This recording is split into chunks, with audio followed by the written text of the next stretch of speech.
with letter in our email, I believe, from Mr. Randy Sturdy with respect to the library and his support for it. It's rather extensive and it contains a lot of useful information for us to consider. So, Mr. Sturdy, thank you for that. We'll go through that as we discuss this moving forward. We also have a letter from Mr. Landquist, and he just handed this out to me in the beginning of the budget discussion. So with respect to that, we've allowed other people to speak. I know that we only have 5 minutes, but we can go a little bit over, but we're going to recess our budget meeting until we finish the committee meeting moving forward. So I would ask Mr. Landquist, who has made a formal request to read his letter, please come forward right now. Mr. Landquist, thank you.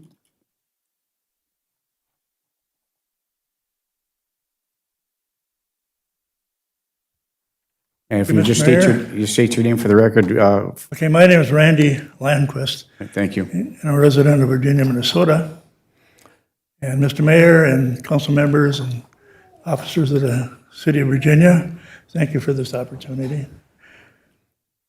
In light of the news that the City of Virginia Council is considering cutting funds to support the Virginia Public Library, I would like to speak up on behalf of the citizens of Virginia, Minnesota, and for those of the surrounding communities that rely on the services provided by the Virginia Public Library. I'm a native of Virginia, Minnesota. My father was a firefighter for 30 years from 1940 to 1970. I utilized the public library throughout my school years, and when I graduated from Roosevelt High School in 1966, the public library in its current location was a much smaller building and bursting at the seams.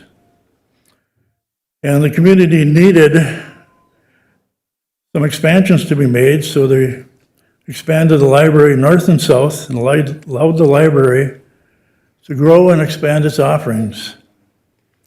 The vacancy of the Virginia Boat Enterprise allowed for a needed parking lot to facilitate the limited on-street parking in the area. The Virginia Public Library is a model for community libraries because of its size, variety of services and offerings, and space available to patrons. The library is the pride of this community. The Virginia Public Library is architecturally an appealing building, and it's functionally superior to libraries of communities of similar size. It has been said that one needs only to look at the local public library to ascertain the health and vitality of a community. A healthy and prosperous community funds its local library adequately to meet the community's needs and interests. I'm an avid library patron.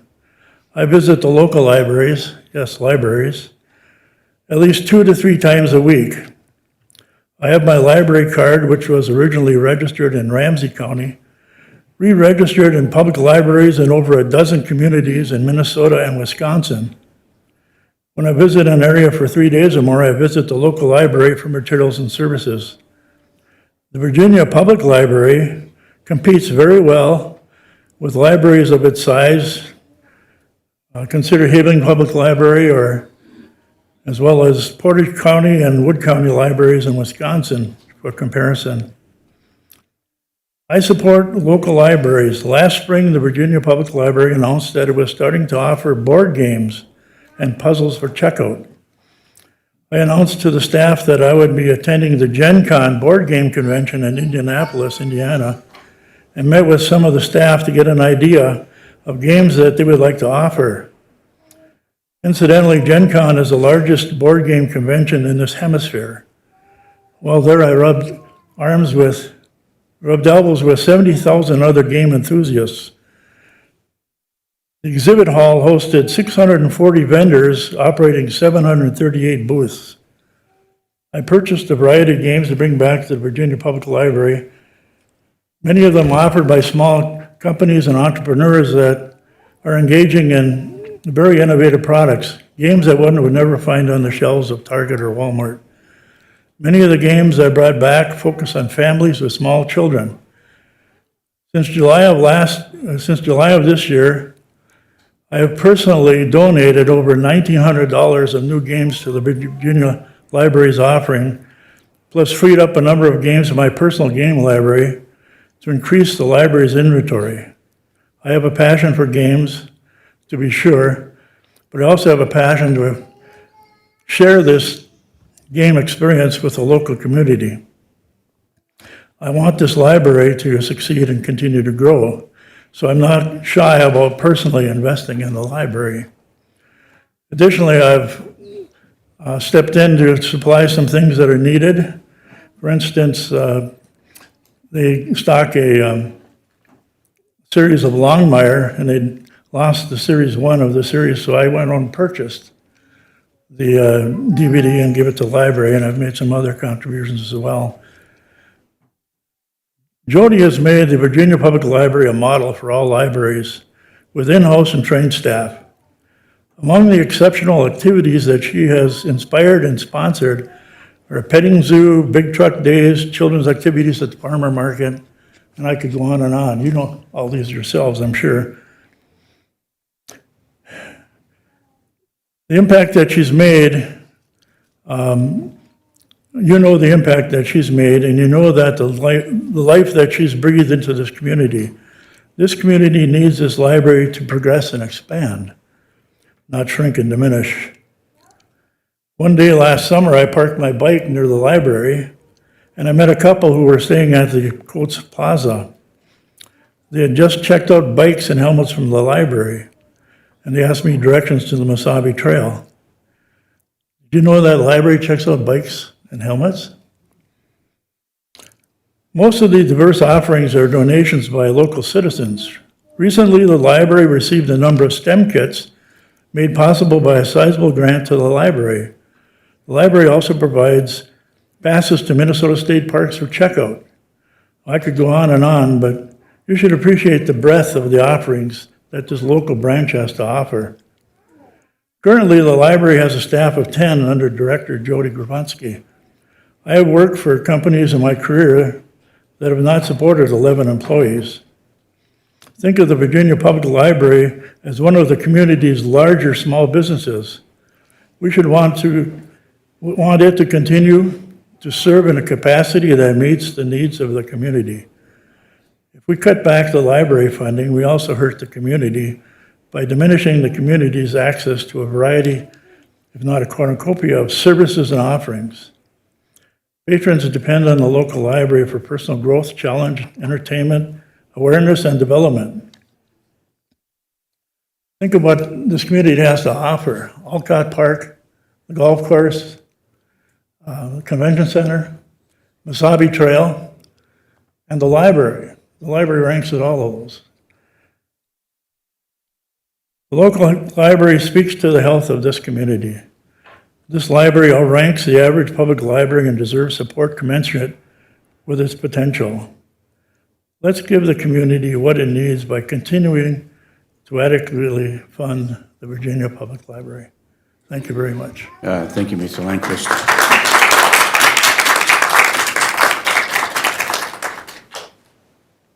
We're required to recess and start the committee of the whole meeting, but I'm just going to give just a couple of more minutes, that's all, just a couple minutes. I know you had your hand raised. Is there anything additional that you had that wasn't discussed here that you want to add? Did you use your support for the library, correct?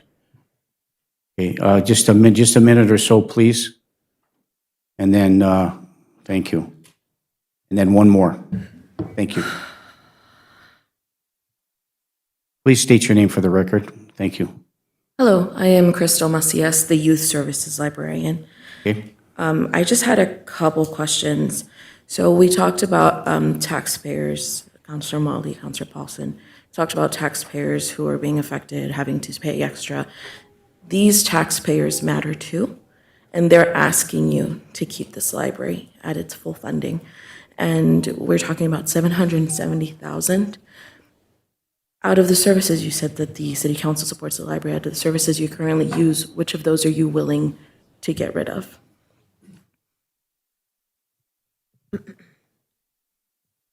Councilor Motley? with all due respect, I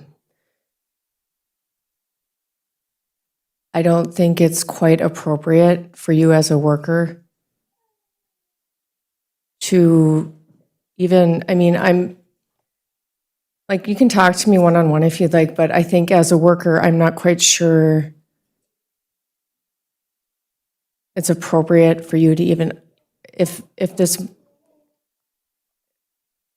are you being paid right now to sit at a city council meeting instead of working at the library? No, my shift hasn't started yet, Great, my own time. okay.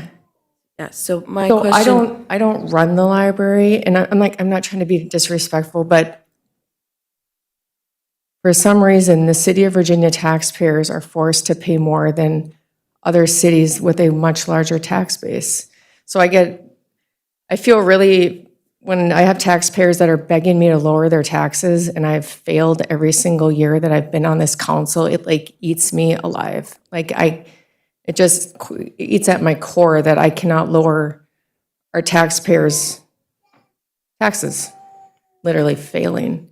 So when I see a budget to me that looks, several $100,000 over, I think if this library has as much support as it appears, people are going to step up to the plate, not just the Virginia taxpayers. So I'm hoping, and this library is not going to be shut down. That is just complete misinformation. Correct, and I would really appreciate if we stopped saying that, because no one has said that on our end. We have not put that on socials. No one at the library is stating that the library is closing. No one at the library is stating that the budget cuts mean zero money for the library, as in we won't have one. So I just want to make sure that we get that out there, that none of us, and library and patrons, are saying that. And I think it's really important that we really redirect that conversation away from that topic, because we're here as taxpayers asking to keep this vital service. And as a youth services librarian, I hate to say that I don't speak for taxpayers. I speak for 4-year-olds and 6-year-olds and tweens and teens who don't put money into the city, but they take our resources that are so vital to them. And if our 4-year-olds who are here, could be here right now, as they're learning to read, they would tell you how much that this means to them when they come to story time. If we do cut our hours, if we do cut out this budget, they don't get that. If we want to keep story time, you need sufficient people in the library, both to run the building and also to be able to be in those programs, running those programs as well. And it's so important for our tweens and our teens to have a place to be that isn't out on the streets, that isn't, that's a safe space between home and school. They need somewhere to go, and we are that space. So I apologize to the taxpayers who pay money, but also on behalf of those that can't yet, this is vital to them, and it matters just as much as those that are putting money into the community. So I just urge and ask that you take everyone into consideration, because this kind of cut, and it's substantial. If we go down to that 770, it will affect more than just those that are putting money into the community. Okay, thank you, Crystal. So we've discussed this. We've discussed this at length with Jody, as presented all these issues, and we are well aware of the services that could be cut as a result, so thank you. I know this is an unusual circumstance, but I'm going to allow, but you had your hand raised one more time to come up, and just briefly, please, just briefly, but before, as you come up, Councilor Bachschneider. Thank you, and thank you all for being here today. I've seen the social media posts. I've read every single email that has come through about the library. But I do just want to add that for every single email we have received about the library, I have received at least 2, if not 3 phone calls, emails, text messages, stops at the grocery store of people begging us to look at where we can make cuts. And this is not an easy decision. I volunteered at the library in the children's area all throughout high school. I loved it, and I believe in the library, and none of us want to sit here and make this decision, but you have to realize the amount of contacts that we each get, and it's heartbreaking, it's devastating, but we have to keep that in mind that I've read every single email, and I've also read every single text, phone call, and stop in public, on the other side, and this is not a fun decision, and I'm not looking for empathy in saying that. I just want to give a little bit of perspective on the choices that we have to make, so thank you. Okay, thank you. Please come forward, just 2 minutes, and then we're going to have to recess. We have Matt Reed from SCH on a project that we need to take care of, and then we might have to take a quick break. So please state your name for the record and welcome. You went through that? Once again, please. My name is Alyssa Hicks. Alyssa and Hicks, thank you. Hicks, I'll be very, very brief with Thank all you. of you. Thank But you. I just wanted to ask a couple questions. So a lot of people you've mentioned in the community have been misinterpreting the numbers, or there's misinformation out there. I've commonly got the question of, well, where are the numbers? Like, is there anything that's available readily to the community of more information about this? Because obviously not everyone can be here at 7:30 a.m. on a Tuesday. We made the sacrifice to come here to show our support. Is there something for the community that gives them better insight to what the city of Virginia is really going through budget-wise? Because I think if they understood the whole picture, they may understand where the city is budget-wise. Well, we may not have had, we didn't reach out to everybody in the community, but the budget meetings are all open. We have early morning budget meetings at 7:30. We established that this time around. We discussed it at the committee of the whole meeting. We discussed the budget at the city council meeting. The budget's online. Online, could you Is speak it to on our that? website? VirginiaMN.us. Those specific numbers, 770, 169, is on the website, because these are very specific numbers that people, makes a big difference. Yeah, under Chapter 134, the state statute does say that. Okay, right, yeah. And But we can I- add that. Yes, and that's what I've shared with people. Not everybody's familiar with the state statutes, so And we can if I email- can find it on the website, that would be And we great. can email it to you directly if you want. We'll give your email to Pam, or write it down, and we'll get it to you, and we'll send it to you. Yeah, something that's available to the public. Very good. Something that's transparent, because I know these meetings, you have obviously a log and things like that, but something that's easily accessible to people. So I'll check the website. Thank you very much, Britt. My last point that I wanted to say is I am a first-time mother. My son is here. He is 2 years old. So Crystal has spoke to the importance of the Library for Children. We go twice a week, maybe more sometimes. And my son has really developed an absolute love of reading. We have used it since he was 6 months old, these programs that are in mention, with the fact that possibly going away is really hard for our family, many families in Virginia. We also talked about what else do we have, so for example, in the wintertime, where else can families go? A big place is the library to play, to build community, to learn, to educate. So I just want to stress the just absolute necessity the library is to the city of Virginia. Thank you all for your time. Thank you, Ms. Hicks. Appreciate that very much. Okay, we're going to thank you. We're going to recess the budget meeting. Thank you, everybody, for coming, and thank you for your comments with respect to our budget. We're continuing to work on that.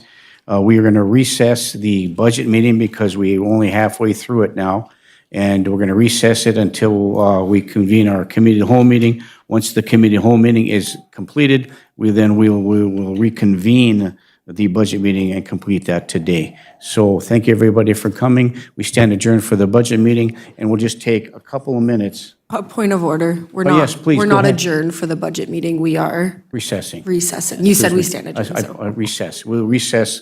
Thank you. We're recessing. And then we'll reconvene upon conclusion of the committee of the whole meeting. Thank you. Okay, we stand in recess. Thank you. Yes, 2 minutes, then we'll get going. Take a quick break. Thank you.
Okay, everybody ready? We'll begin our Committee of the Whole meeting.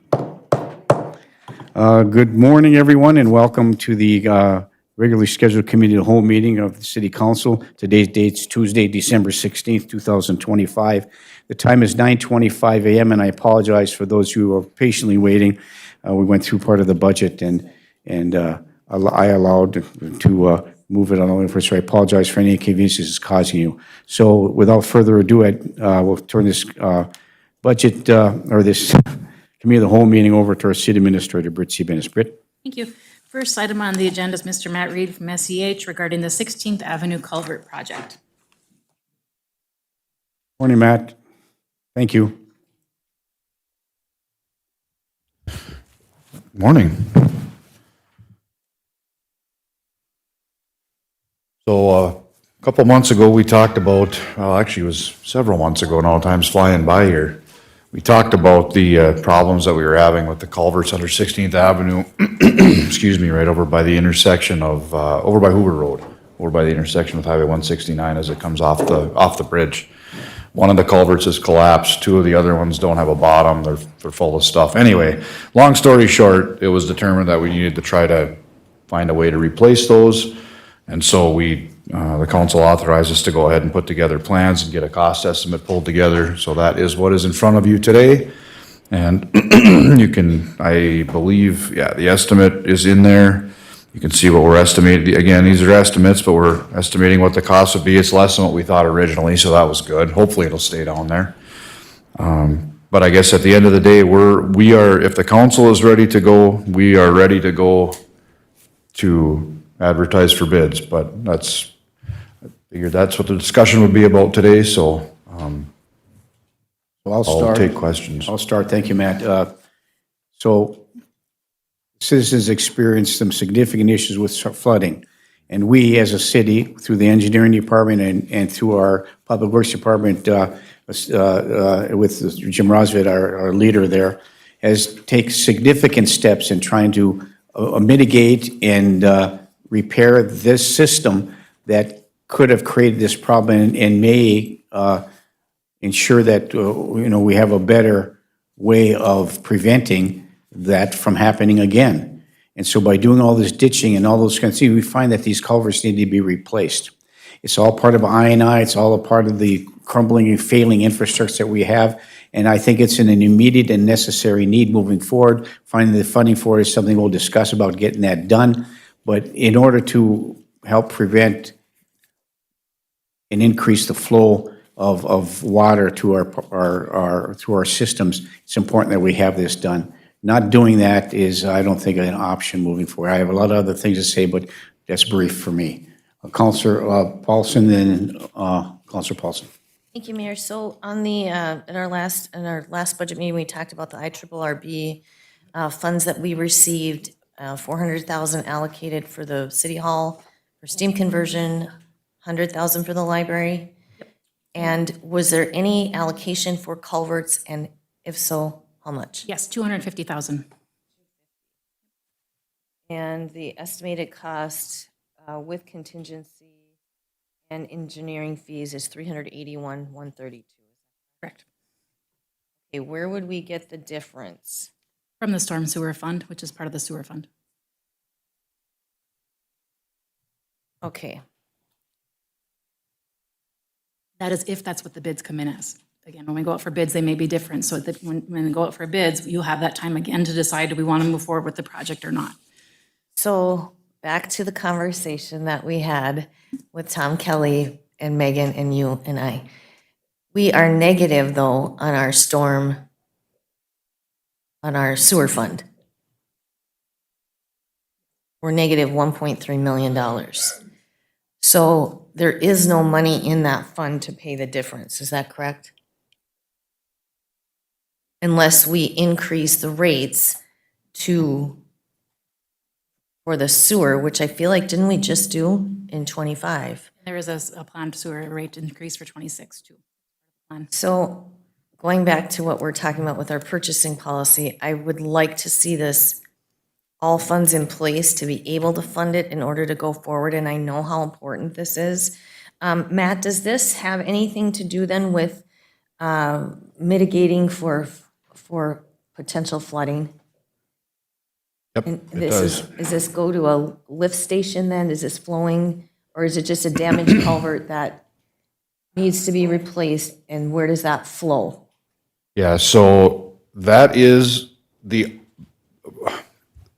basically, that's the last set of culverts in that drainage ditch that comes through there from the city of Virginia. From there, it goes under the MnDOT highway and over to where it goes downstream from there. It's the last part of the piece of the puzzle that we as a city have control over. Just upstream of those culverts, right behind Canaries, Jim and his crews replaced those culverts this summer. And that's pushing everything back upstream to, I think, right, Silver Creek. And so this is the last bottleneck, if you will, from that ditch, especially with one of the culverts being completely incapacitated and the other two are not in very good condition I either. know So this needs yes, to be done, but I just want to see, I guess I need to know how we're going to pay for it before we execute on the bidding, beginning bidding. So my next question is, remember, didn't we had talked about this with MnDOT doing some work but that had nothing to do with them, this area specifically? correct. Okay. Nothing to do with them. And then the city put in those culverts behind Canaries. This isn't something that the city could do? We had discussed that, and these culverts are significantly deeper, so it's a much larger excavation, and Jim didn't feel they have the equipment to be able to do that. And so we're 15, 16, 17, 18 feet Down. into the embankment of the road. Matt, if the excavation were done by a company, could the city install the pipe, the culvert itself, and finish the project? If we have a company in there excavating the embankment, it's very, at that point, it's a matter of, you're paying for the culvert anyway at that point, whether the city does it or whether they do it. They're right there with the equipment right there. It'd be much more effective, efficient to just have them plop the culverts in. It wouldn't save a whole lot of money once they get the hole dug for them to set the culverts. And I'm not even sure, would your guys be able to lift that big of a culvert? So, yeah. So no. I guess that was a simpler answer than I gave. Okay, that being said, I guess I know we need to do the project. I just need to know where the funds are gonna come from. And we are negative in the sewer fund, so I would like to maybe understand that a little more before I would vote in favor of that. Okay, thank you, Counselor Paulson. Any other comments? Questions? Counselor Motley? So I'm assuming this is going to go the meeting next Tuesday, the night meeting. I mean, we need this, but like, is there any way we can have some foresight on the possibility of possibly approving this next Tuesday with funding that's not negative? Let us take a look and see what we can do Okay, for next Tuesday. thank you. Thank you, Mayor. Thank you, Counselor Motley. Counselor, no, okay. Counselor Beyondich. Thank you. Good on. Matt, when that water flows through the culvert, does it continue to a swamp area or does it continue downstream? I'm trying to follow the path of that water. Goes underneath, it hits another set of culverts that are just downstream from these ones, and it goes underneath the off-ramp from Highway 169, and then it continues on and into some ditching, and then, to be honest with you, once it gets past Highway 53, I'm not entirely sure. It eventually makes its way down to where, it follows the path, but it's down south of Mount Iron at that point, I believe. So my question is, because I used to live back in that area, and back when I grew up, that creek flowed very well through where we grew up. So my question is, are we working with Mountain Iron? Because if that water continues to flow and it doesn't have a path on the Mountain Iron side, it's still going to bottleneck. Is that correct?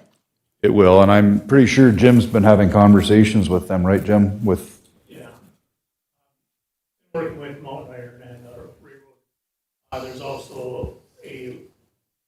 culverts under the railroad tracks that have been working with the railroad. It does run down to. That's the one. Goes behind Silver. Drops down into 4 Mile. Right. And that's the, Working with Tim Sack.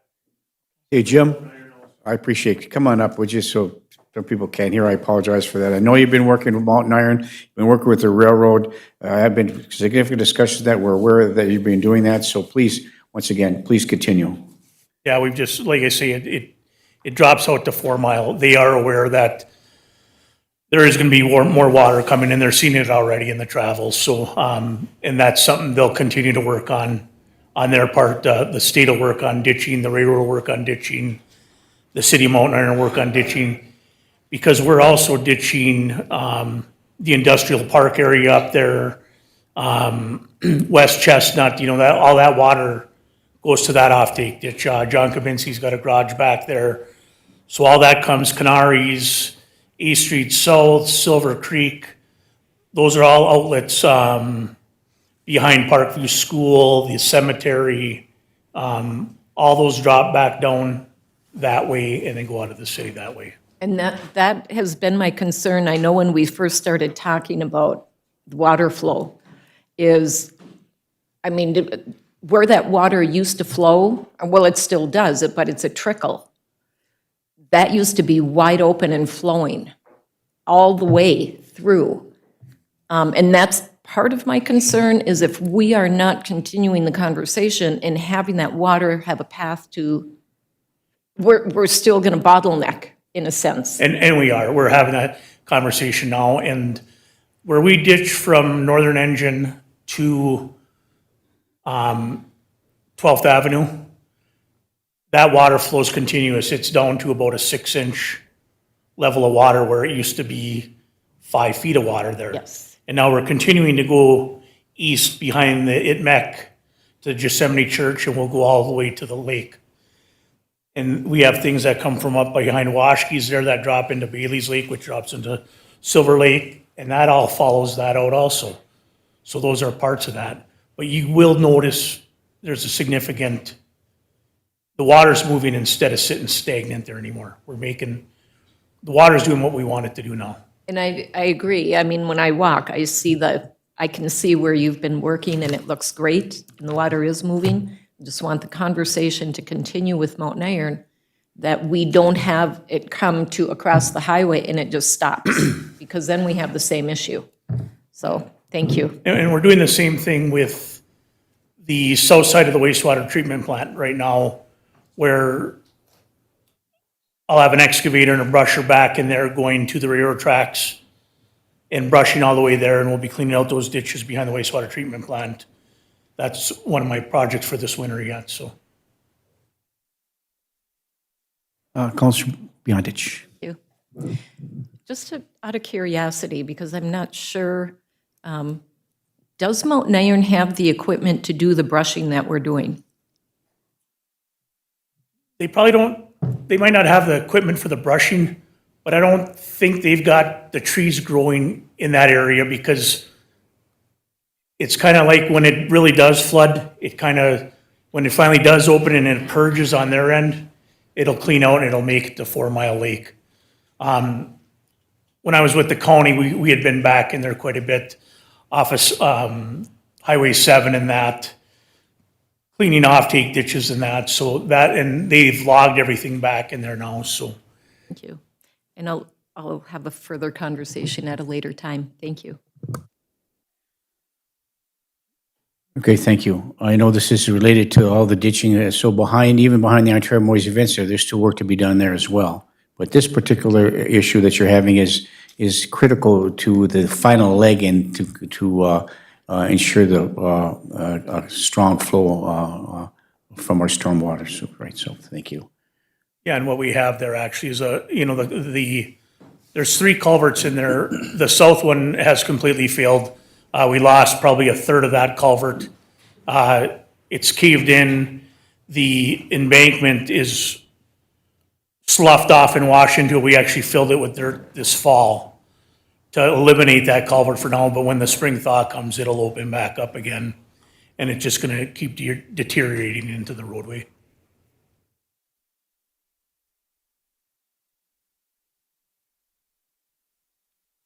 Okay, council? Well, the big question hanging is where's the money gonna come from?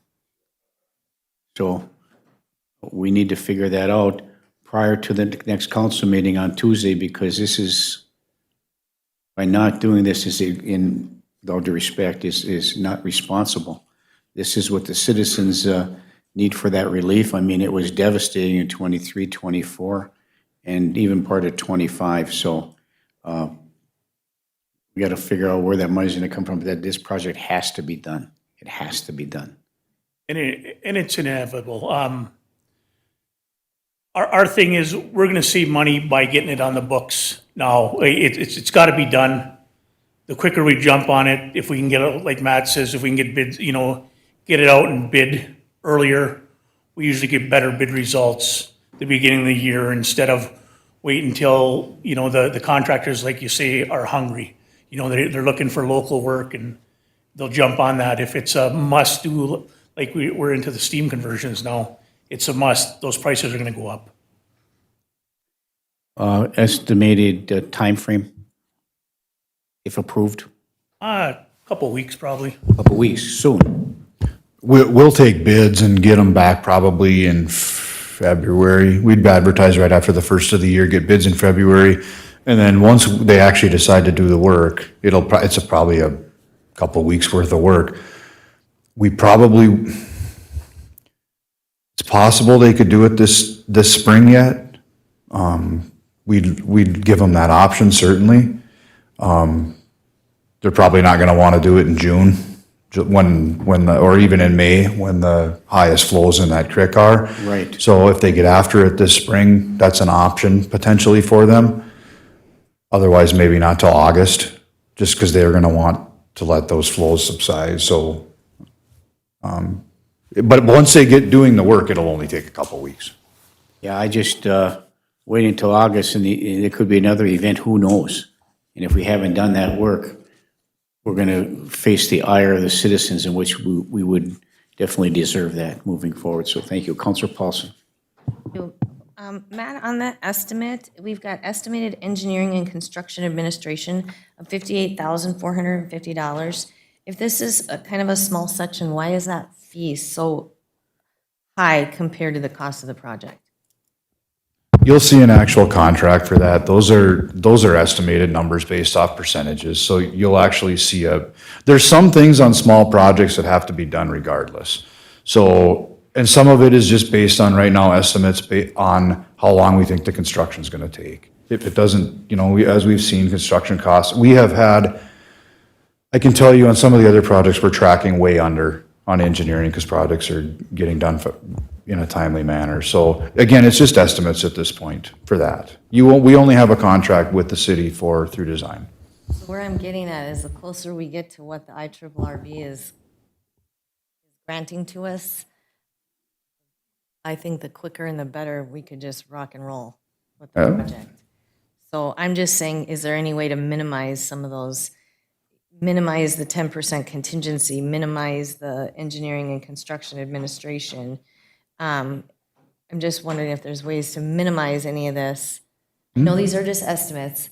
The contingency is for unknowns, so that may not be used at all, but we don't know that. It's all, as you guys know, you've been through enough of these projects, gotta have the contingency there because stuff comes up that you can't see. On the engineering side, it just depends on what level of service you want. I mean, if you want us on site full-time like you typically do, then that's gonna cost more. If you want us on site less, it's gonna cost less. So, We could just have that discussion as well. absolutely, we're willing to work with you on whatever level of service you want, for sure, yeah. Thanks for that, Matt. Thank you, Mayor. Thank you, Councilor Paulson. Councilor Bachschneider? Thank you. I think that knowing from the finance meeting that we have Baker Tilly coming to present on Tuesday next week as well, that if Baker Tilly could present prior to us having this discussion so we can know what the outlook of the sewer fund looks like, that would be really helpful. And if that's the case, I'd be comfortable moving this forward for discussion on Tuesday, but until we have some more actuals, I don't think approving it is the right way to go until next week. Thank you. Yeah, thank you. I think typically, of course, at these community home meetings, we can approve it moving forward, or we could move it forward for additional discussion. So thank you, Councilor Bucksteiner, for that. Councilor Paulson. Mayor, I would move it forward for additional discussion prior to Tuesday. Okay, so additional information forthcoming, right? More information. So moved by Councilor Paulson. Is there support? By Councilor Bucksteiner. Is there any further discussion? Hearing and seeing none, all those in favor signify by saying aye. Aye. Aye, opposed, motion carries. Thank you very much. Thanks for your patience. Item number 2 is a request to approve the purchasing policy with updates. And I did have a conversation with Counselor Bachschnider yesterday, and I didn't get those changes incorporated yet, so maybe we talk about them today, if that's okay. Yeah, I figure if we can talk about them today and then move that forward again for discussion at the council meeting, that would be perfect. Thank you. I do want to apologize to everybody. My email is having a hard time for some reason. So I'm only getting emails like in groups. So I only get them every couple hours. So I apologize if I'm not responding right away to your emails.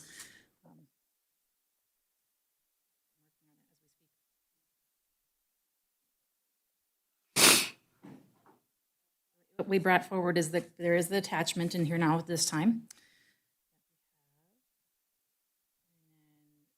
Mr. Bachschnider suggested on Exhibit A that we add is this a budgeted purchase, yes or no? If yes, where is the item budgeted, department, bond, et cetera? And then if no, where do you recommend we look for funding?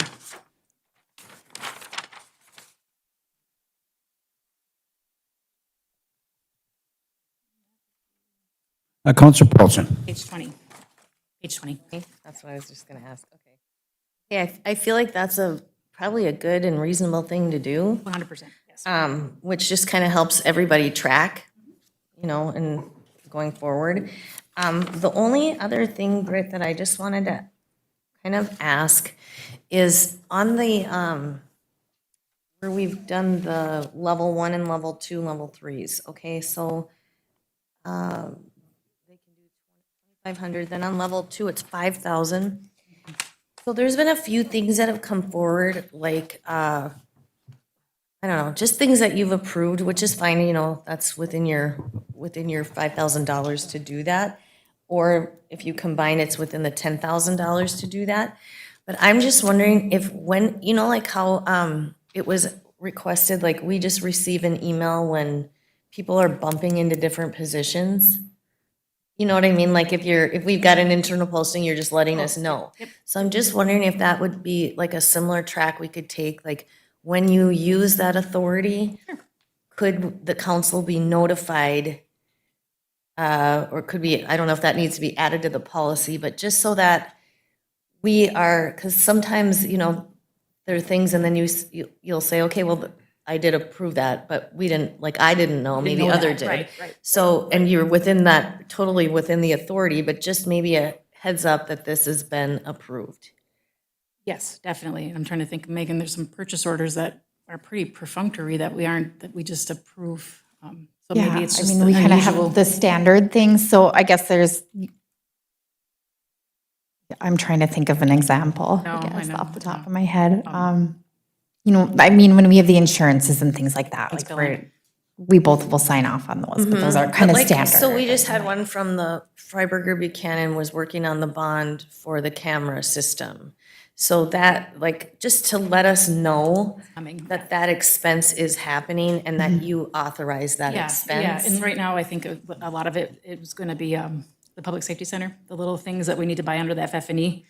They're 8,000, 3,000, 4,000, those things. We can keep you posted on what we're approving. And this is a purchasing request, so this is the only thing this is in excess of 10,000. Yes. So that would be the notification process for that, but anything under that, Between the 5 and 10. yeah, could we just receive, so we understand, and then maybe the same kind of thing, like what budget is it coming out of? 100%. What line item or GL account? So I don't know if that needs to be put in here, but it would be really helpful. A lot of times, this department heads will email me saying, is it okay if I purchase this? I will just forward that to you guys as well, saying, we approve this, it's coming out of their budget, or it's, whatever. Just so we understand Background the is usually flow there of in their where email, so- dollars are. I think that would be it would be helpful to me. I don't know how others feel, 100%, but that's not a problem. I appreciate that. Do that. Thank you.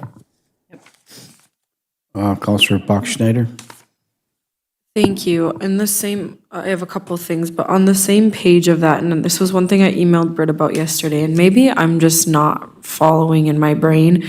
But so for level 2, it says the following shall have the authority to authorize and/or approve purchases of up to $5,000. And then on level 3, it says when the purchase involves more than one department, the finance director and city administrator may combine the expenditures of over 5,000 but not to exceed 10,000. So what happens if it's more than 5,000 but less than 10,000 for one department? Because I'm reading that when the purchase involves more than one department. No, I didn't catch that, but we've always just, it's always just been, doesn't matter which department, it's always just been, if it's between 5 and 10, you would need me and Sherry to approve, or me and Tom Buderek when he was here, or whatever, it was always been. So I think we want to change that language, and maybe I'm not understanding right, and Brian, I don't know if you have anything to add, but I'm reading the more than one department as in if the police and fire were working together on something and they were going to get it, or if the Meccan Library were going to share this piece of equipment, right? I'm just making things up right now, but I would read that as 2 departments have to work together and they're each going to pay, $5,000 and, not to exceed 10.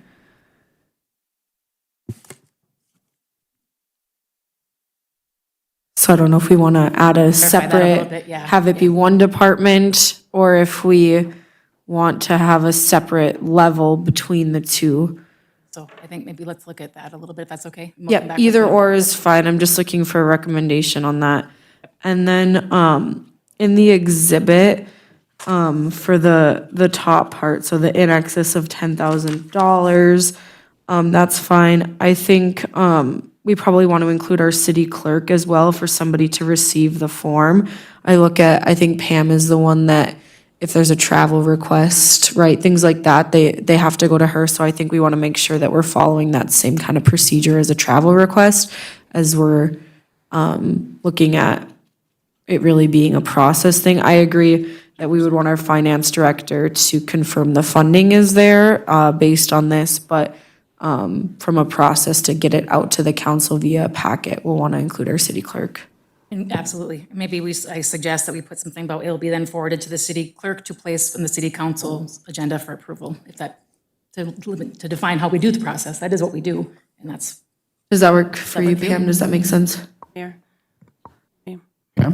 Yes, that would work, because basically I have to be responsible for making sure we have quotes and bids within the guidelines of state statute, and I have to keep those on file. So basically, the whole top part of that is pretty much what I'm responsible for. So yeah, if I could be included on that, that would be great. And then I see Megan would sign off when she determines what, if there's funds available or not, so.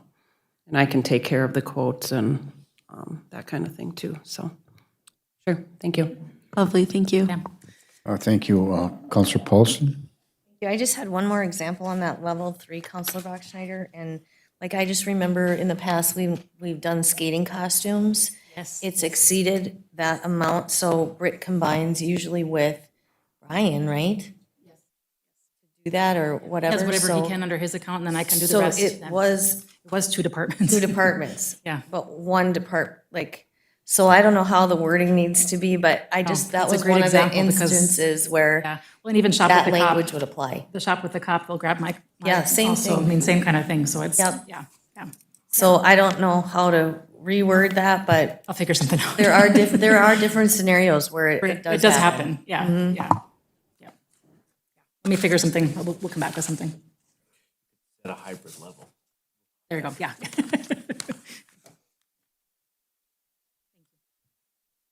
Okay, thank you. Any other requests or changes to the update. Apparently, we're not approving the purchasing policy with updates, and we won't approve that. We'll just move it forward to the council meeting until we get some of those updates so we can re-review them once again at the council meeting. And if we're comfortable with the updates or changes that were currently proposed and were proposed in the past, we can move on it unless Councilor wants to wait till the next committee of the whole meeting. Councilor Bachschnider. Thank you. That was going to be my question. Do we want a motion to move this forward to the next council meeting for discussion? That would be my recommendation, if it's amenable to the elected body to do that. We could have those updates that were alluded to today, including the other updates that we did the last time, and then see that packet before the council meeting, so we'll be able to determine whether or not we want to table that or move forward with that. Pam? I don't know if Britt would have enough time to update it by next week, but maybe we could add it to the special meeting on the 30th. If you want it done before the end of the year. Otherwise, the first meeting and committee of the whole in January would probably be good too. Yeah, I guess it doesn't particularly matter to me. If we want, I can move it forward to the 23rd, and if staff doesn't have time to get around to it, I get holidays and all the things going on, then we can just, at next week's council meeting, move it to the 30th, if that would be okay. Okay. Fine, whatever works. Okay, we'll do that. Okay, I would move then to move this to discussion for the council meeting on December 23rd. Thank you. Councilor Bachsteiner moves to move this for further discussion and review at the next council meeting, which is December the 23rd. Is there support? Support. By Councilor Motley. Further discussion? Hearing and seeing none. All those in favor signify by saying aye. Aye. Aye. Opposed? Motion carries. Item number 3 is a request to discuss the Motorola radio lease for the police and fire departments, and this is coming from the 12/2/25 council meeting. Councilor Bachsteiner? Thank you. I guess I do have a few questions on this, and I apologize, I missed the committee of the whole meeting 2 weeks ago to ask these. But one question I have is, my understanding with our current radios, we're basically at the end of our lease, we would own those radios. Is that correct? Okay, so I'm getting head shakes, yes. So what would the purpose be to end that lease early, not own the radios? Like, if we just wait the one more year, we get the radios at the end of it, we own it, can't we sell the radios and then look for a lease for new radios? Chief Mattson? Morning. We could, however, Motorola's end of use, they quit making parts and servicing generally a radio at 10 to 12 years of service. Once that, period is done, radios are pretty much useless. They do not make the batteries anymore, chargers, housing, or the internal parts. Okay. I'm just thinking, like, is this something that we have to do this year if we're gonna own it at the end, even if you're selling it to us? Could potentially become a problem. I just had a housing, anybody have the portable here?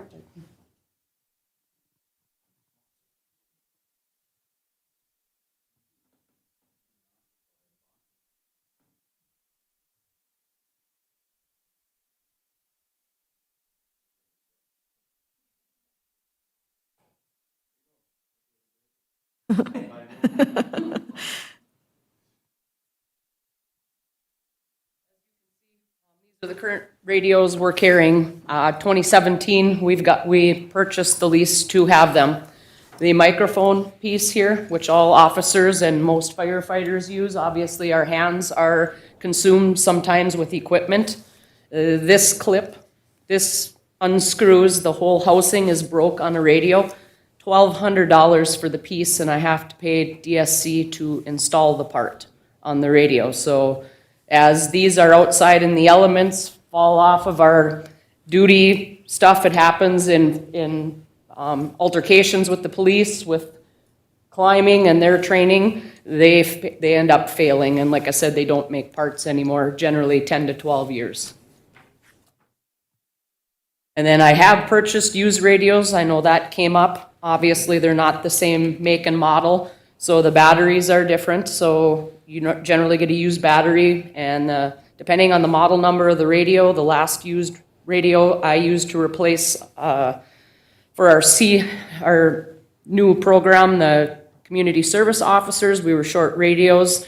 That was approximately a $3,200 purchase. I had to obviously get a different microphone clip because these are not interchangeable via radio. Had to purchase 2 new batteries at a $150 cost, and then the charger also is different, and that's generally between $80 and $100 when they still make them.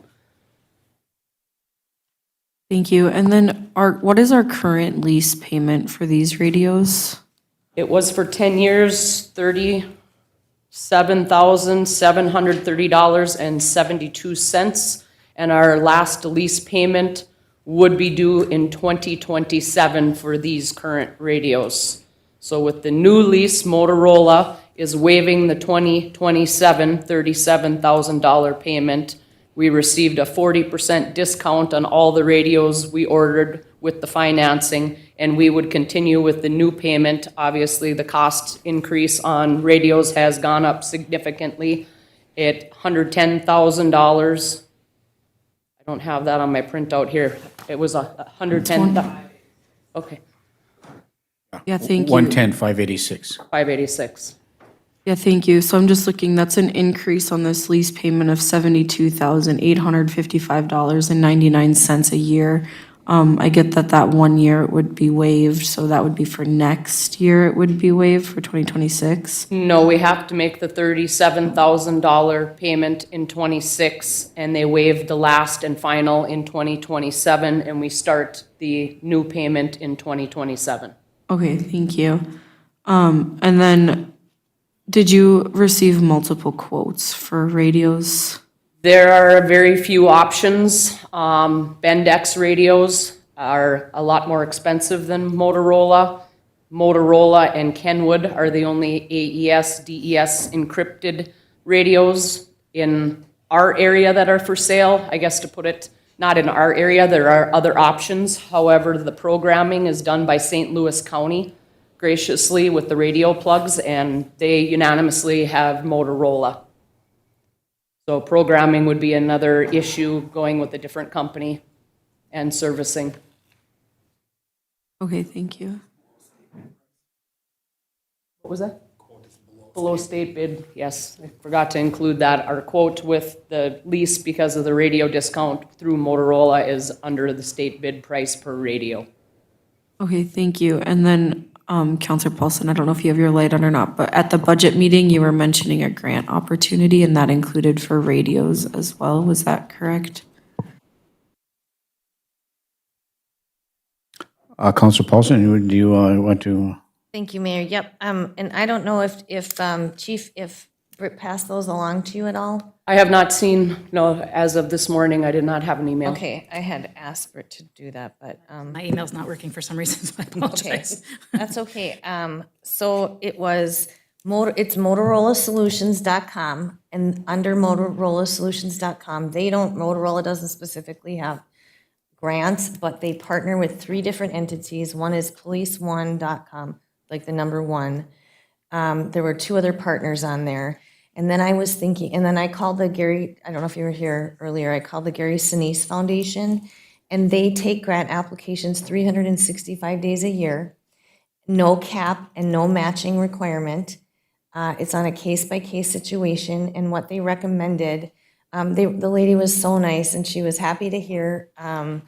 They do turnout gear, like fire equipment turnout gear, and safety equipment for public safety, basically police and fire, first responders. And radios is part of their, I guess, their program that they fund for grant specific.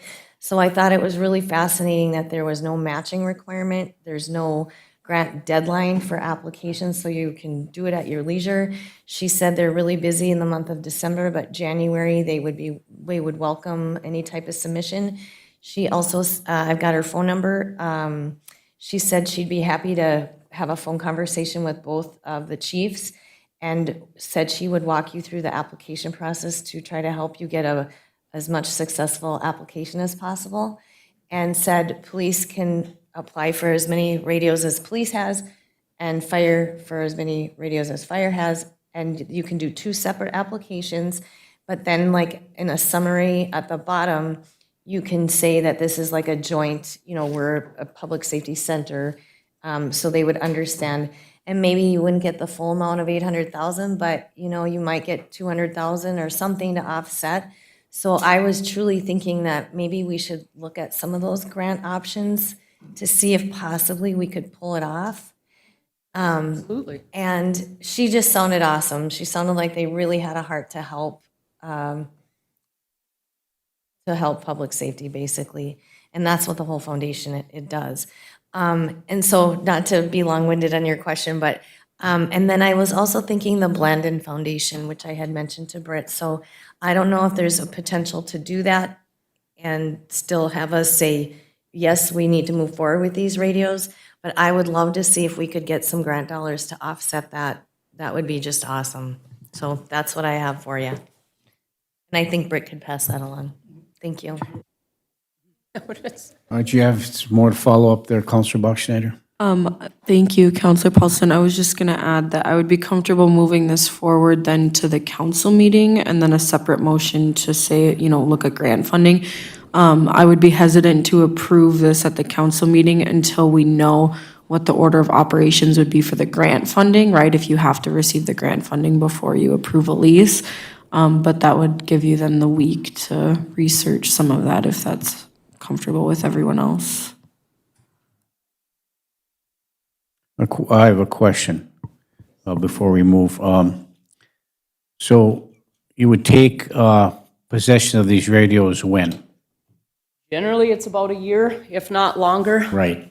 And so then they have to all be programmed and all those kind of, so it's going to be a year before we get them. So if we wait, Prolongs, yes. all right, thank you. Counselor Bachschnider? Nothing additional. Pardon? Nothing additional. Nothing more? Okay, thank you. Counselor Motley? Okay, just a refresher. So if we move this forward and it passed next week per se with whatever, so what year are we getting off and not paying for the lease of the radios? 27. 27. Yes, we would still have to pay the $37 or $37,000 payment in 26. They waive that payment in 27, and we would start the $110,000 lease in 27. Okay, so we're still paying, so we aren't technically, so they're giving us, we're still paying, we're not, we're just jumping to 110,000. Correct, because we have more radios ordered because of more apparatus equipment that we all have compared to the last time we did the 10-year lease. So, and obviously with the cost of the radios, that's where the significant difference is in the lease payment from the 10-year lease in 2017 to our new Motorola lease quote that we have now. Okay. Okay, thank you. Thank you, Mayor. Thank you, Counselor Motley. How many departments use Motorola radios in our region? Almost 100%. Thank you. I'm comfortable with moving this to the city council meeting for additional maybe information that may come available. If you're able to find some more information out to discuss this even further. But, yeah, there's a funding issue. I would figure out the protocol, the process, how we do that. I think we can work that out amongst all ourselves and our staff. But the bottom line is you peel away the onion. This is public safety. We have to find a way in which to fund these radios. I think it's a plan moving forward, so we just have to be prudent in our approach and the process by which it gets done. But I'm fully supportive of making sure we get that accomplished. So by next Tuesday's meeting, the 23rd, we should hopefully have some additional information. So I'm comfortable moving this forward to the council meeting on the 23rd. Anyone else? Okay, then I'm going to make a motion to move this to the council meeting on the 23rd for additional discussion and information. Support. Is there support? Support. By Councilor Bachschnider. Is there any further discussion? Any further discussion? Councilor Paulson. Thank you, Mayor. I'm sorry, I would have made a motion too, but I was trying to send Britt. I did find all the links, so Britt will have all those links and then she can disperse those. And maybe we can start working on those, on the grant opportunities potentially. Absolutely. Police and fire will work to get some information on the timeline, as you suggested, to see what we need. So I think with the year out of possession know of the we need radios, 'em. we shouldn't have a problem. I know we need them, so I support. If we can just offset, that would be awesome. Thank you. Thank you. Counselor Paulson has been moved and supported to move this to the city council meeting for additional information and discussion and potential action. Is there any further discussion? Hearing and seeing none, all those in favor signify by saying aye. Aye. Aye, opposed? Motion carries. Thank you. Counselor Buckschneider. Thank you. I move to direct our police and fire chiefs to start collaborating on a grant application to support the purchase of the radios. Moved by Counselor Buckschneider and supported by Counselor Beyondich. Is there any further discussion? Hearing and seeing none, all those in favor signify by saying aye. Aye. Aye, opposed? Motion carries. Thank you. Item number 4 is a request for purchases for the Sprint Medic program. The first one is the quote from Guardian for a full build-out for the 2026 Chevrolet Tahoe. Assistant Chief Jonason, Morning again. when is this going to stop? When are we going to have this program moving forward? It's just little pieces here, little pieces there. It's frustrating for me and the council. Where are we at? When is this program going to get going? It come with these, now it's a full build. How long is that going to take? Those kind of things. It's just frustrating as heck for me. I'm sure it's frustrating you as well. Go ahead. Yeah, it is very frustrating for me. January 5th, we're looking at having 2 vehicles on the road. Due to Chevrolet, Ford, every vehicle manufacturer, they only produce so many special service vehicles that are up for government pricing. So I could only get 2 to start the program. I acquired a 3rd, and it needs to be outfitted with emergency lighting, sirens, radios, all that good stuff. So it is very piecemeal and it is very frustrating. Believe me, I have How long will it take for the build out on 4A? 90 days, How many? 60 to 90 days. Oh, it's okay. Thank you. Council? I'll move to approve the quote from Guardian for the full build-out for the 2026 Chevrolet Tahoe. A motion by Councilor Bachschneider and supported by Councilor Beyondich. Is there any further discussion? Councilor Beyondich. Thank you. And this is all reimbursed through the program. Correct. Thank you. Thank you. Moved and supported. Is there any further discussion? Hearing and seeing none, all those in favor signify by saying aye. Aye, opposed? Motion carries. The next item was the quote for the Motorola radio for the 2026 Chevrolet Tahoe. So move. Move to approve by Councilor Bachschneider. Is there support? Support. By Councilor Motley. Further discussion? All those in favor signify by saying aye. Aye, opposed? Motion carries. Review the quote from Tactical Solutions for the fire department and Sprint Medic.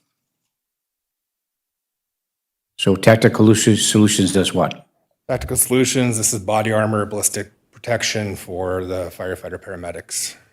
There's 14 vests and helmets, 2 of which, 2 vests, 2 helmets, but plates would be paid for by the Sprint Medic, so roughly $4,300 would come from Sprint Medic funding. The rest is the emergency ambulance aid that we received December 26th of last year. Has to be encumbered or spent before the December 31st of this year. So that emergency ambulance aid funding would go to pay for the rest of the quote. Similar as it did for the Lucas CPR machines that we bought, I believe back in March.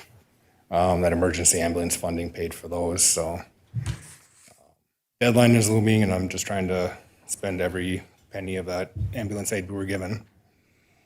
Okay, thank you. Counselor Buckschneider. Thank you. And then there's enough in the emergency ambulance aid to cover that gap between the 32,480 and that about 4,300 Sprint Medical pay for? Correct. Thank you. Thank you, Counselor Buckschneider. Counselor Paulson. I'll move to, I guess, move it forward to the, Okay, Counselor Paulson moves to approve 5, review the quote for tactical solutions for Fire Department Sprint Medic. Is there support? Support. By Counselor Motley. Is there any further discussion? Hearing and seeing none, all those in favor signify by saying aye. Aye, opposed? Motion carries. Thank you. Thank you, Chief. Item number 6 is a request to review the quote from Archkey for the audiovisual components for the public safety building. That's in the budgets. Assistant Chief Nicola, good morning. Mayor, council, good morning. So some exciting things down at our new facility. Yes, unfortunately, we're not completely operating out of there yet. Obviously, we have the epoxy floor coming in January, which it didn't make a whole lot of sense to have staff in there at this point when they're going to be doing that and the smell and all that fun stuff. So we're putting that on hold a little bit. But in the meantime, we have utilized the facility for quite a bit of training. Even today, as we speak, we have a gentleman from TI Trainer, which is based out of Colorado, putting in our firearm/de-escalation simulator that we also bought with the state aid money from a few years back. So pretty exciting because we've been waiting on that for quite a while. We've had TASER training, which I'm also glad that we can report, since we hosted the TASER training, that afforded us 2 seats in that class for free. So again, we're talking several $1,000s that otherwise would have been spent on travel and hotels and the class itself and whatnot. So again, nice that we could do that. And those are things that Chief and I have spoke with Megan about, that we want to be able to keep a running list of those types of things, that is value added to us having that building. Down the road here, we do plan on being able to host trainings that we can then charge other agencies to send their officers to. Again, is it going to pay for that facility? Heck no. But at least, it will help us along the way with some of the offset pricing on things. This firearm simulator, de-escalation simulator that's going in today would be a good example because there just hasn't been one in the area for quite a while that's been available. Katie Krall has also been able to hold the responsible beverage server training there. Again, nice to be able to have a facility under our roof. Yep, Mayor, see, absolutely. Who's there? A good thing. And we get a lot of good feedback about that. And again, I'll give you guys some credit because you guys decided that that was an important thing, that we have the servers within the city limits of Virginia that are serving alcohol go through that training. And, again, the hope is in the long run that we don't have underage people being served then. So, again, good things. Down the road, use of force, that will go along with firearms de-escalation and simulator. Defensive tactics, another one. We did DT for the first time in there the last couple of weeks. We have these huge mats that we got for the main training room. Roll them out, it works spectacular. We have to move a couple of low-hanging TVs, not for me, but some of our taller officers, but it worked out spectacular though. We were quite impressed with that. If you remember, originally in the building layout, we had a specific defensive tactics room on the second level that was also going to have the firearm simulator up there. And because of square footage, we lost that space. The multi-purpose training room on the main level, now that kind of took its place, is doing what we had hoped it would. One shortcoming that we have found with that room though, because it's really not much smaller than this chambers, is the fact that we don't have any kind of microphone and speaker system in there. And when the TASER instructors came up, they kind of mentioned that them walking around, if it was a larger classroom with 45 bodies in there, it'd be a little bit more difficult to talk to everybody. So that's part of one of the items on the quote here, was to put an actual microphone system in that room to make it an absolute training room. Now, we hope we never have to give any press conferences in that room, but truth be told, it's Virginia, and chances are eventually we will be having a press conference of some time. So again, us trying to shout out to a bunch of people in a crowd just doesn't seem very feasible, so the microphone system was important. Money comes from where? Right? Public Safety Center budget. Thank you. Voila. Please continue. Okay. A few of the other ones were just some of the things that originally should have been part of the plans that it sounds like Archkey just kind of waited on. The ability in our squad room where we have our conference area for people to be able to plug in the actual computers, to be able to do conferences in there. And another large part of all of us on the administration side, and it also saves a lot on travel costs, is most of the meetings we attend now are on Zoom. I don't always like that. I'm more of an in-person type of individual. I feel like we get a heck of a lot more done, but it's just where we are at today. So that's a lot of these other ones, is both for the fire and on the police side, there's one of the offices that require that compatibility to be able to set up those that are meant for those rooms and the functionality of the building the way it was supposed to be used, so. All the technical stuff on here, I couldn't tell you anything about that, because, well, I'm a cop, but other than that, any questions on it? Okay, thank you. Counselor Paulson? Thank you, Mayor. I can't wait till you guys get in that building. Oh, It's trust gonna be me. Something else, yeah. Okay, so I just chat on page, well, it's 52 in the packet, but, or chief, I'm sorry. Okay, all Excuse good. me. So on it's got the total investment in here. Is that the complete total for everything? For all the things on this particular quote is my understanding. Brett, do you have anything different? 16,000 and then the 1,026 and 4,104? Correct. And that's gonna do what you need it to do in there? Yep.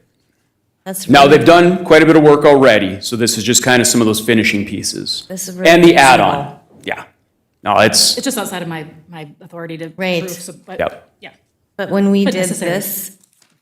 this room was way more, so oh, absolutely. it's very reasonable. So I feel like, and this is coming out of the overall budget or the FF&E? The technology budget. Technology. It's out of the technology budget, okay.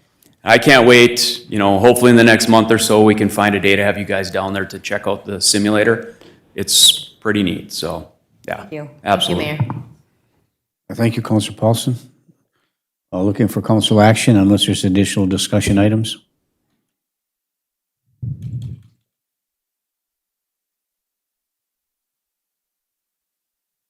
Counselor Paulson? I will move to approve. Counselor Paulson moves to approve. Is there support? Support. By Counselor Motley. Is there any further discussion? Counselor Bachschnider. Thank you. I apologize. I had to step out to take a phone call. Did you say where in the budget this is coming out of? Yeah, technology. Technology, the Public Safety Center budget, yeah. It was, like Chad said, it was part of the original budget, and as we were going through with the reductions, we took it out, save it for last, basically. And like Counselor Paulson mentioned, this is way cheaper than trying to retrofit it later, so it's great to do it now while they're still there. Thank you. It has been moved and supported. Is there any further discussion? Hearing and seeing none, all those in favor signify by saying aye. Aye. Aye, opposed, motion carries. Thank you, Chief. Item number 7 is the review and approve the proposal for criminal legal services. Okay, thank you. Pam? Thank you, Mayor. I did email both proposals to the council yesterday for review. Yep, thank you.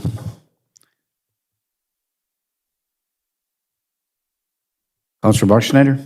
Thank you. I did have the chance to review both of the proposals. It looked like one of the proposals was a flat rate of $5,000 a month, and the second proposal was $90 an hour, up to $6,000 a month. Did I read that correct? And so I guess that my question would be is what is the average monthly that we're paying right now, and what would city staff recommendation be to go with the most reasonable cost? Okay, I don't think it's necessary. One of the proposals is from our civil attorney, who is present. This is a public meeting. We're not going to close session about this, but Mayor, if the council feel more comfortable, I can step out. no, I don't think so. I don't believe that's necessary. I said no, but it's not amenable. Counselor? Yeah, I don't think it's necessary for you to, but I apologize if this was supposed to be closed session. It's listed as open. No, absolutely not. Okay, thank No, you. Absolutely not, absolutely not. Mayor, if I may. Yes, and then. If you Pam? would feel more comfortable stepping out, you're welcome to, but I don't think that is necessary. I want to make sure that all the council members feel comfortable speaking candidly. We do. Pam, do you have something? Just a note that it should be in your budget packet, actually, what was spent year-to-date. Britt, I don't know what page it's on exactly. They're criminal, so it should be in that.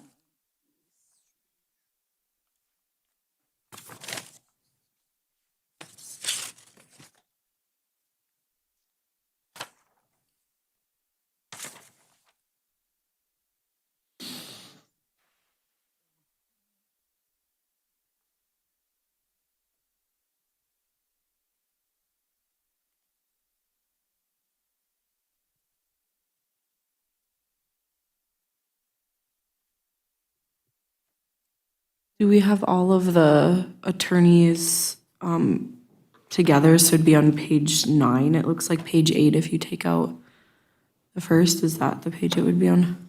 No, this is all criminal, so this is under police. This would be charges brought by the police department. So it's under other professional services in the police department, and this time we're at $70,239.04. We budgeted $83,000 for the year.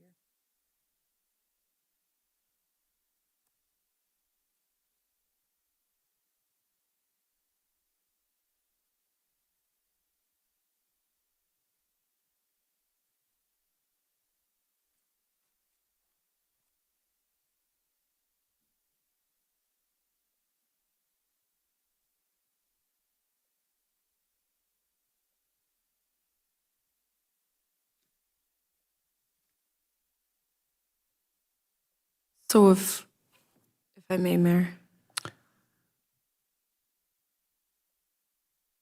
Counselor Buckschneider? Thank you. So I took the 2025 year-to-date, which is 70,239, and since that's through the end of November, I divided that over 11 months, and that's on average $6,385.36 a month. So I think that if we're looking at a flat rate of $5,000 versus $90 an hour, or a flat rate of $6,000, the flat rate of $5,000 would be a more fiscally responsible decision, if I'm doing my math correct.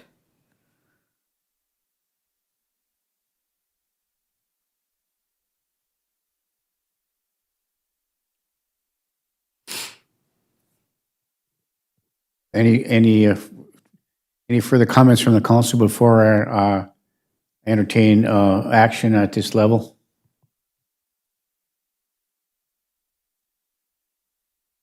Okay, looking for council action with respect to item number 7 on the budget, was review, which we have done, and approve the proposal for criminal legal services, which was received on 12/15/2025, and formal council action will be taken at the December 23rd City Council meeting. Looking for council action. Councilor Paulson. So I would move to approve the lower. So it's hard to compare apples to apples when it's a hourly versus a monthly, but I would probably say it will be less expensive to do the monthly, and is that with which law firm? That one is with Trent. That one is with Trenti, and the other thing that it does have is for any additional or specially negotiated services, an hourly rate of $175 would apply. I don't know what would be considered additional or specially negotiated services in this case. I think that would include if you have to go to trial. No, it won't, Ryan, how would that include? Go ahead, if you would, please. Thanks, Mayor, and I don't really want to speak on it because I feel like it's unfair to the other folks that are bidding. The intent is that it would cover all of the services. Primarily what you're looking at that special rate would be appeal work, which is very, very uncommon. I think appeal work, thank you. Okay. So you're moving the lower, this is your motion to move to, Would move the lower, but I don't know which law firm it is, so I'm sorry. The lower than in the case that I discussed, it would be Trenti. it'd be the Trenti law firm. So the motion is for you to move approval to the council meeting on the 23rd for the Trenti Law Firm to provide legal criminal services. Yes. Is there support? Support. By Counselor Bachschnider. Is there any further discussion? Hearing and seeing none, all those in favor signify by saying aye. Opposed? Motion carries. We need 5 votes to approve. We do have 5 votes. Thank you. I'll move that to the council meeting on the 23rd for final approval.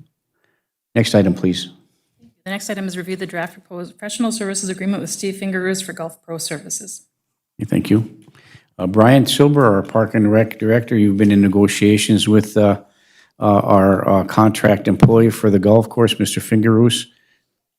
Yes. What do you have for us? Once the council gave me permission to begin negotiations with Steve Fingeroos to continue their professional management at the golf course, we sat down and worked out a contract. The contract is basically a continuation of the existing contract that we have had in place for the past 3 years, with the increases of wages for both himself and his staff continuing, as is documented in the proposed draft. Other than that, everything in the agreement stays the same. Okay, Councilor Paulson?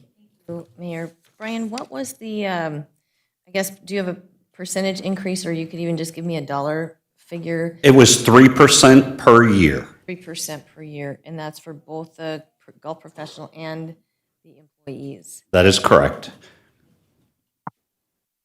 Okay, thank you. Which includes the greenskeeper. Yes. Okay, thank you. Councilor Paulson? I had one other question. On the profit sharing, bullet point number 5, have we ever gotten to a point where we've been net positive, so there is profit sharing, or typically does that not occur? This year, it might occur. We are in the black, and it looks like if we cross our fingers and cross our toes and everything goes the way that we are hoping, that the golf course will finish the year in the black. That is the first time that will have happened in my 7 years here with the city. When I came on board, the golf course was operating at about $150,000 a year loss. Congratulations, that's wonderful. Okay, so we may actually achieve some profit sharing for Mr. Fingers. Yes. And then, is this your recommendation going forward, that this? Absolutely. This is what staff recommends. I've also worked with Megan, our finance director, in this, and it fits within our budget. Actually, what we had presented budget-wise to you can be amended now, reducing some of the expenditures for the golf course for next year. And then will that be reflected, Britt, in the next meeting we have for budget? Okay, thank you. Thank you, Mayor. And I think there was a question about the profit sharing, whether that's a profit sharing or a bonus under Mr. Fingeroos' contract. A couple of years ago, we did achieve a profit from the golf course, if you recall correctly, but that profit dissipated when we ordered new golf carts.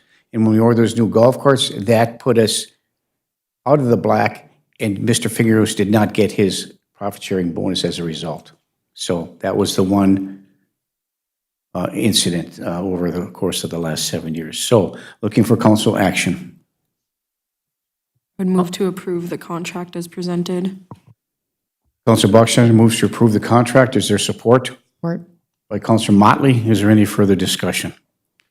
Hearing and seeing none. All those in favor signify by saying aye. Aye. Aye. Opposed? Motion carries. Thank you, Brian.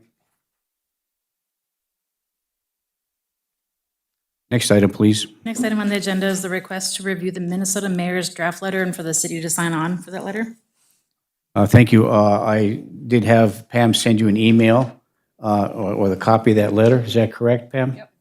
It's in the packet. And speaking with the mayors over the course of the year, there's been a lot of ideas bantered about how we approach our legislator with how the taxes or how tax levy works, how property taxes are evaluated, and the process and the mechanisms that are in place for the state and how a levy and property taxes occurs. Now, the mayor from Cross Lake has agreed to take the ball, and he has.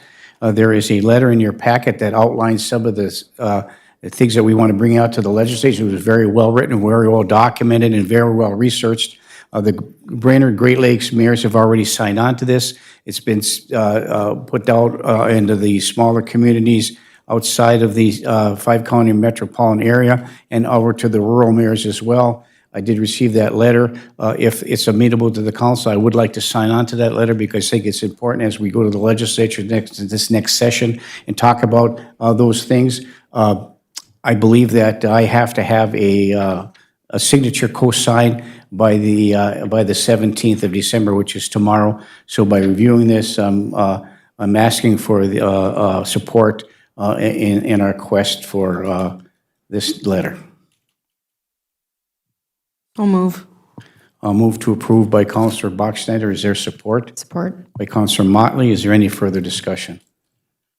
Hearing and seeing none, all those in favor signify by saying aye. Aye. Aye. Opposed? Motion carries. Thank you. Next item on the agenda is a request from the Copper Nickel regarding amendment to their lease for the restaurant portion of the golf course clubhouse. This portion of the meeting may be closed as per for attorney-client privilege to discuss potential litigation. Well, not litigation, it should actually be closed for negotiations, real estate negotiations, as per Minnesota Statute 13D. And so we have other items of concern for closed session is item 10, 11, and 12. Number 11 is review the draft hotel development agreement and an amendment between City of Virginia and Virginia Hospitality LLC. This portion of the meeting will be closed for attorney-client privilege to discuss potential litigation. And then the review the letter to the Mesabi Humane Society, and this portion of the meeting may be closed for attorney-client privilege to discuss the negotiations under Minnesota Statute 13D. Okay, thank you. Looking for motion. Councilor Paulson? Thank you. I just have a quick question then under, for item 10, since the Copper Nickel owners are here, they stay in with our closed session, correct? We could invite them if we want to receive information related to the conversation.